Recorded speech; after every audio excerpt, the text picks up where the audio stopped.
Salam sahabat The Messenger, kita ucapkan syukur atas hari baru yang Tuhan beri. Hari ini kita dapat menikmati Bread of Life kembali. Kita telah tiba di penghujung bulan November. Banyak peristiwa yang kita lalui dan alami, suka maupun duka silih berganti, namun kita pantas bersyukur karena pemeliharaan Tuhan atas hidup kita. Sungguh, Tuhanlah pemegang jiwa kita. Sahabat The Messenger, sebelum saya berbagi di waktu teduh ini dengan sahabat The Messenger, saya mengajak kita berdoa meneduhkan hati terlebih dahulu, memohon Tuhan menolong kita di dalam pemberitaan firman Tuhan dalam renungan kita hari ini. Mari kita berdoa. Kami naikkan syukur kehadirat Tuhan. Kasih dan setiamu tak berkesudahan dan rahmatmu tak habis-habisnya. Tuhan, pada pagi hari ini kami datang meneduhkan hati kami, rindu untuk diisi oleh kebenaran firman-Mu. Hingga kami beroleh hati bijaksana menjalani hari-hari yang masih Tuhan percayakan bagi kami. Kiranya Tuhan menolong hamba-Mu di dalam berbagi firman. Demikian juga sahabat The Messenger yang saat ini mendengarkan renungan ini dimanapun kiranya dapat ditangkap. Kami berdoa ya Tuhan, Roh Kudus yang berkarya melalui kebenaran firman Tuhan yang kami dengar. Di dalam nama Tuhan Yesus, Sang Firman hidup, kami berdoa dan mengucap syukur. Haleluya. Amin.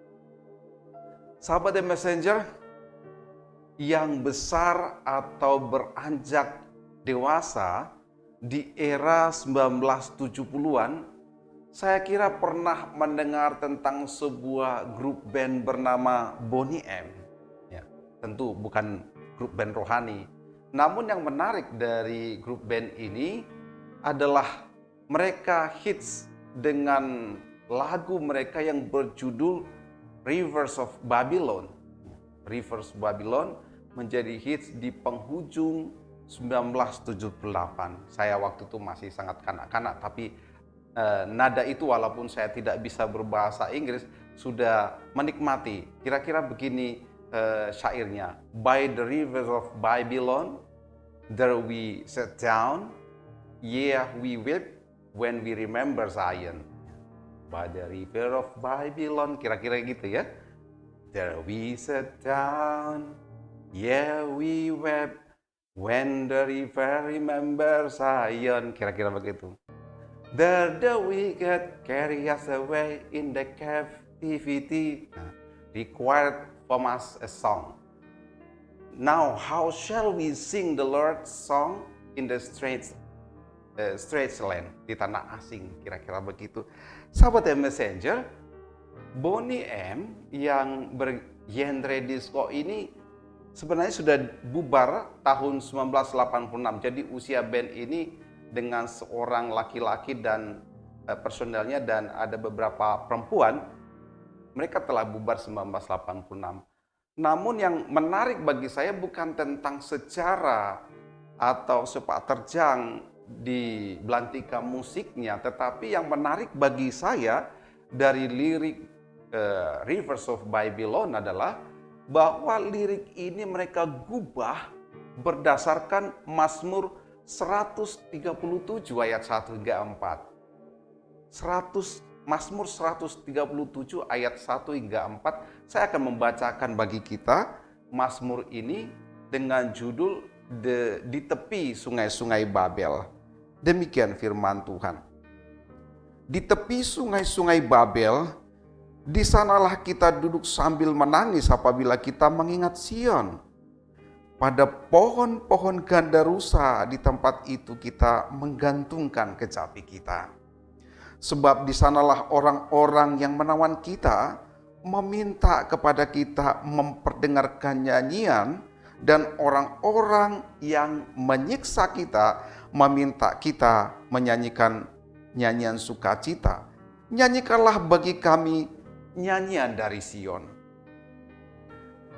Bagaimanakah kita menyanyikan nyanyian Tuhan di negeri asing?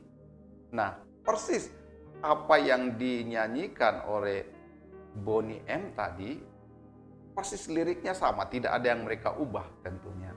Namun, mengapa syair ini atau lagu ini menjadi sangat menarik bagi saya untuk saya berbagi dengan Sobat The Messenger? Ini adalah salah satu syair ratapan yang terdapat di dalam Mazmur. Sehingga renungan kita pagi hari ini saya beri judul Syair Ratapan. Sobat The Messenger, apabila kita melanjutkan membaca pada ayat 8 dan 9 dari Mazmur ini yang saya bacakan tadi ayat 1 hingga 4 dan akan kita lanjutkan membacanya pada ayat 8 dan 9, kita akan tahu mengapa Mazmur ini dikategorikan atau disebut sebagai Mazmur ratapan. Mazmur yang memilukan.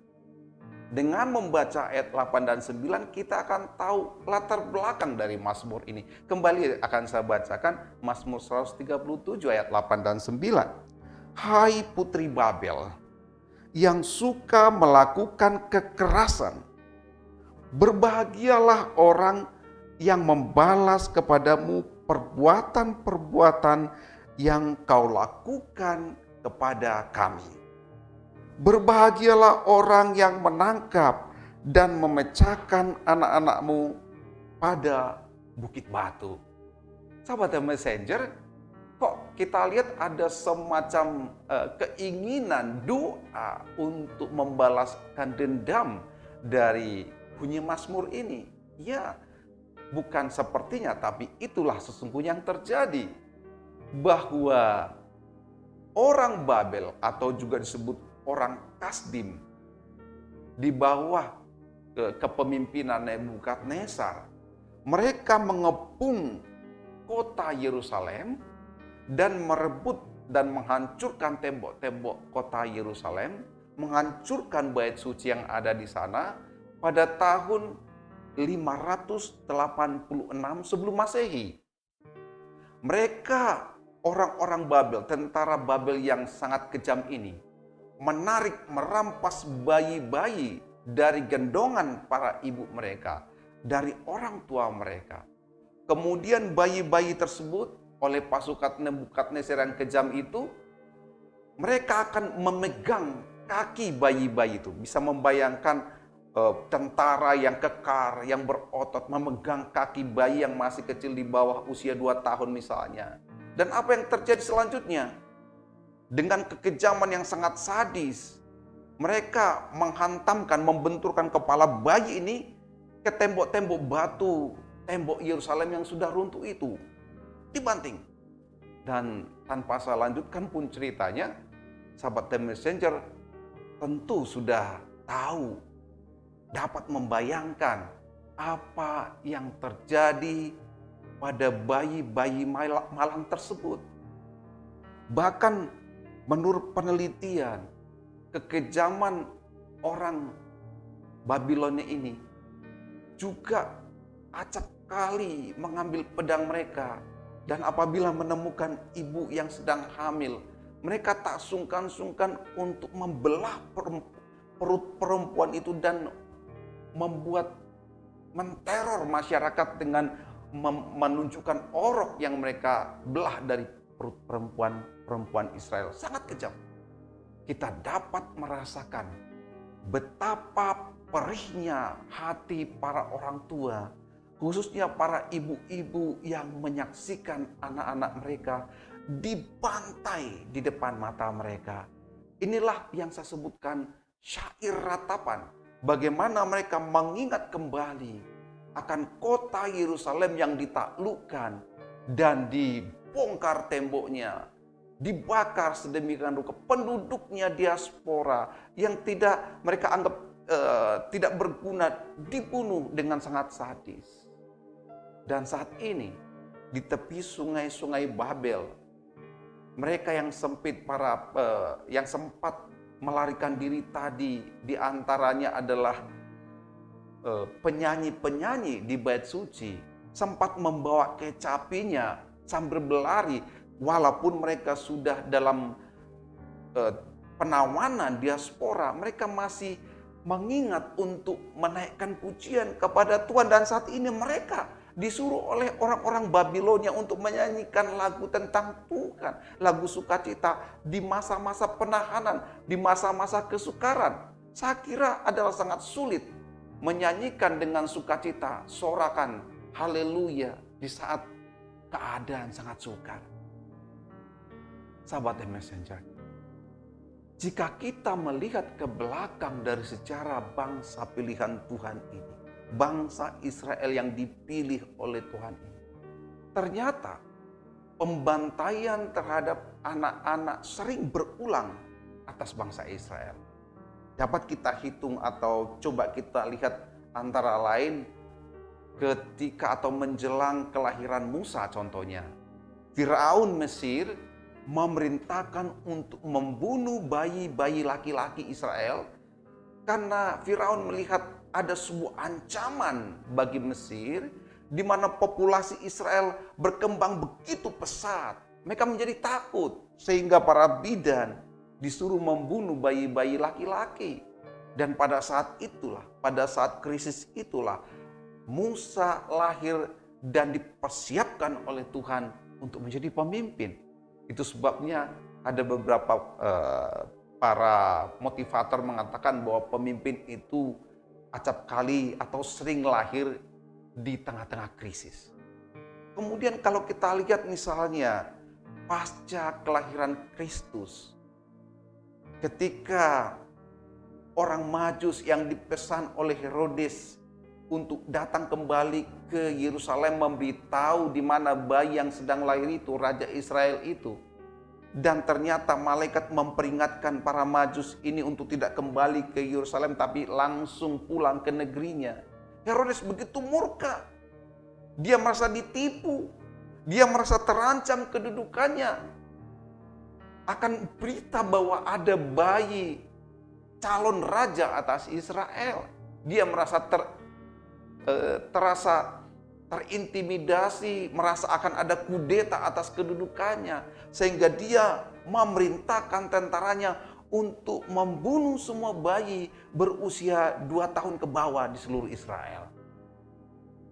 Dan terjadilah penggenapan nubuatan bahwa Rahel meratapi anak-anaknya dan tak ada lagi kekuatan untuk menangis.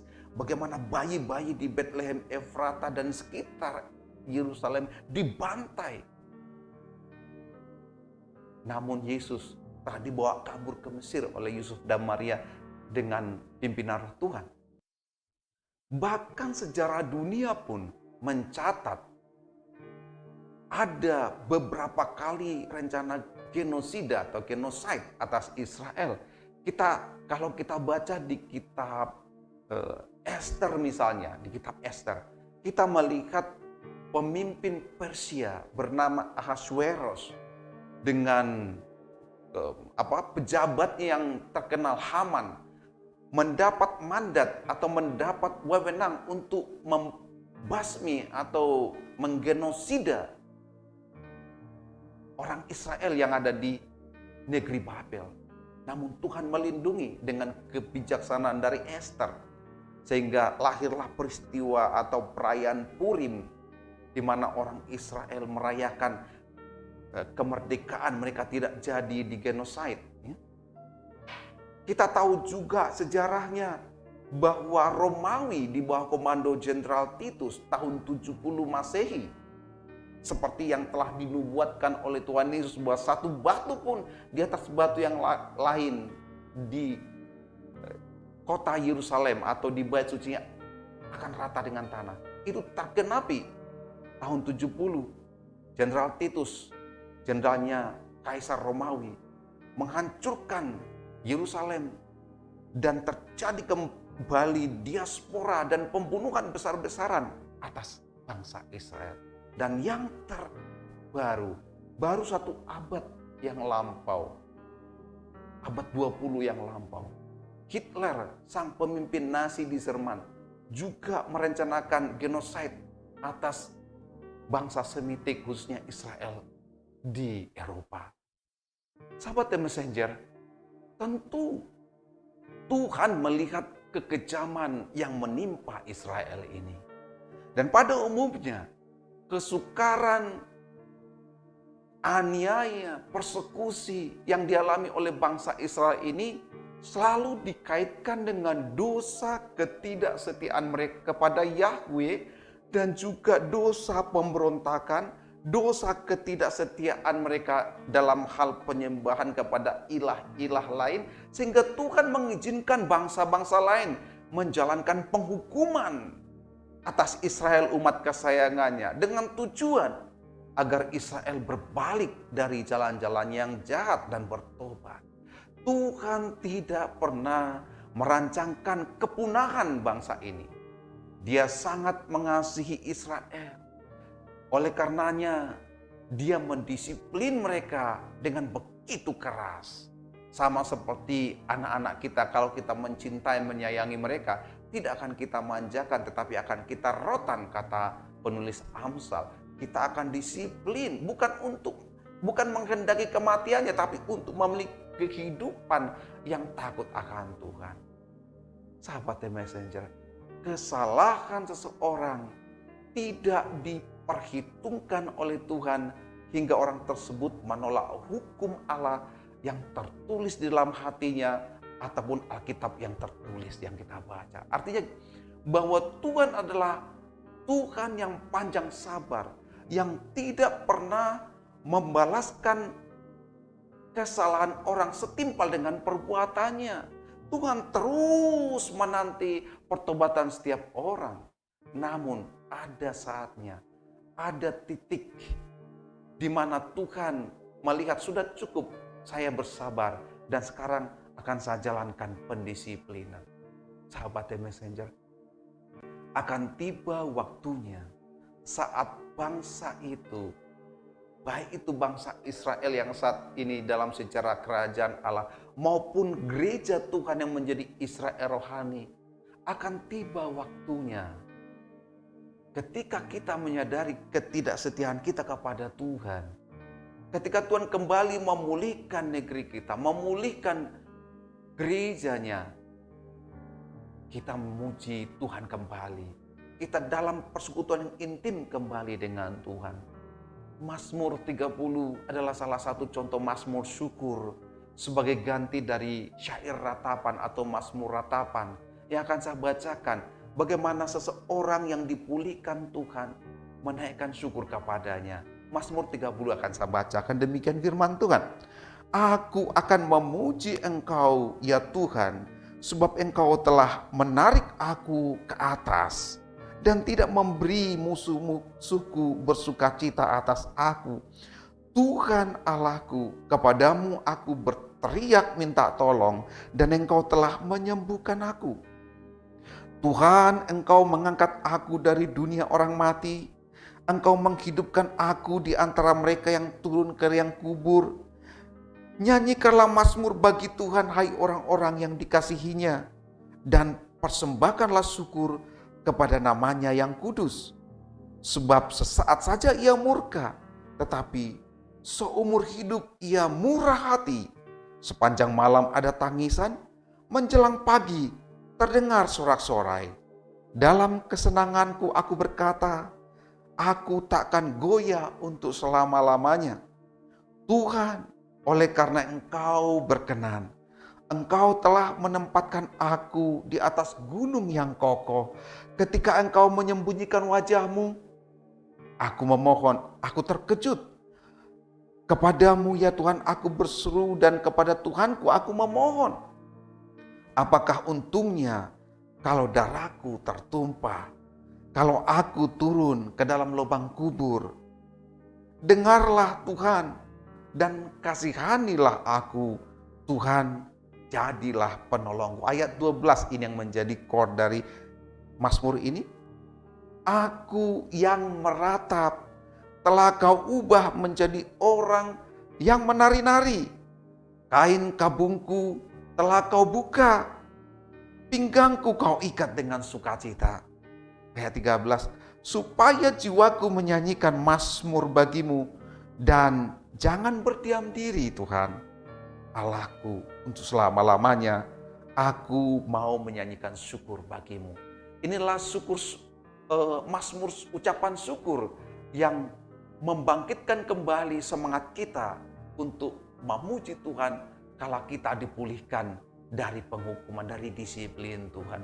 Sobat The Messenger, sekalipun perjanjian baru menekankan hal pengampunan atas musuh-musuh kita, serta mendoakan mereka yang mempersekusi kita, seperti khotbah Tuhan Yesus di khotbah di bukit di dalam Matius 5 ayat 43 hingga 48, tidak akan saya bacakan ya.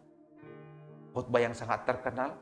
Akan tiba saatnya pada akhir sejarah ketika Roh Kudus memimpin umat tebusan Tuhan, berdoa memohon balasan ilahi atas orang fasik yang sombong, atas orang yang tidak mau bertobat, atas orang yang tidak punya iman kepada Kristus, atas orang yang suka kekerasan dan mempersekusi tubuh Kristus. Rasul Yohanes menuliskannya bagi kita dalam Wahyu 6 ayat 10. Bagaimana umat tebusan Tuhan memohon pembalasan, keadilan Tuhan dijalankan. Saya membacakannya bagaimana Yohanes menuliskannya dalam penglihatan di kitab Wahyu tentang bagaimana gereja yang mengalami aniaya, persekusi, dan kesukaran karena imannya kepada Kristus, mereka berdoa demikian. Wahyu 6 ayat 10. Dan mereka berseru dengan suara nyaring katanya, berapa lamakah lagi ya penguasa yang kudus dan benar, engkau tidak menghakimi dan tidak membalaskan darah kami kepada mereka yang diam di bumi. Sahabat The Messenger, kita tahu bahwa gereja Tuhan di bumi ini selalu mengalami kesukaran hidup dan aniaya. Dan akan tiba waktunya dengan pimpinan Roh Kudus, para kudusnya Tuhan yang telah kehilangan nyawanya karena kesaksiannya atas anak domba Allah, atas nama Yesus. Tuhan akan menghakimi bumi ini. Ingat Sobat The Messenger, bahwa pembalasan itu adalah haknya Tuhan. Pengadilan Tuhan pastilah adil. Kita umat tebusannya diberi mandat oleh Tuhan untuk terus bekerja, menyatakan kebenaran dan memberitakan kabar baik tentang pengharapan kita di dalam Kristus. Jadi kita tidak perlu pusing-pusing akan orang-orang yang suka mempersekusi dan menganiaya gereja, karena Tuhan adalah adil adanya dan Dia akan memberikan kepada kita upah jika kita setia dan tidak ingkar pada iman kita kepada Kristus. Saya telah berhenti Sobat The Messenger memberitakan renungan pagi ini. Dan sebelum kita berpisah untuk melanjutkan aktivitas kita, saya mengajak Sobat Messenger berdoa kembali. Mari kita berdoa. Terima kasih Tuhan atas firman-Mu yang telah diperdengarkan melalui media channel Bread of Life. Kami mohon Tuhan yang berkarya, membuat setiap pendengar Sobat The Messenger dikuatkan dan diteguhkan imannya, walau mengalami kesukaran hidup, tantangan, bahkan pencobaan. Beberapa di antara kami masuk dalam pencobaan. Namun kami percaya semua itu Tuhan jalankan untuk memurnikan iman kami, untuk memurnikan cinta kami kepadamu. Itu sebabnya kami percaya Roh Kudus memberi kekuatan untuk kami cakap menanggung segala perkara. Hari ini Tuhan, kami akan masuk kembali pada aktivitas seharian kami. Tuhan kiranya berjalan di depan kami, memberikan kemenangan demi kemenangan, memegang tangan kami dengan tangan-Mu yang membawa berkat-berkat ilahi. Tuhan tolong setiap mereka yang saat ini dalam kelemahan, baik fisik mereka yang lemah maupun jiwa mereka yang lemah. Tuhan nyatakan pertolongan-Mu, beri kekuatan baru agar tidak menjadi lesu dan tidak menjadi lelah dalam mengikut Tuhan. Kami mohon Tuhan berkarya melalui kehidupan kami menjadi saksi Kristus di tengah dunia ini, dan kami dapat membawa orang kepada Tuhan melalui kesaksian hidup kami. Tolong gerejamu, dimanapun saat ini mereka melayani, hamba-hamba Tuhan, para penatua majelis jemaat, Tuhan berikan kekuatan dan beri hikmat di dalam mengelola perayaan Natal dan Tahun Baru yang masih dalam kondisi PPKM yang kami jalani. Kami percaya Tuhan yang memberi hikmat agar kami bisa merayakan kelahiran-Mu dan juga merayakan iman kami di setiap-tiap ibadah minggu. Terima kasih Tuhan, kami akhiri waktu teduh kami melalui Bread of Life pagi ini. Di dalam nama Tuhan Yesus kami bersyukur dan berdoa, haleluya. Amin.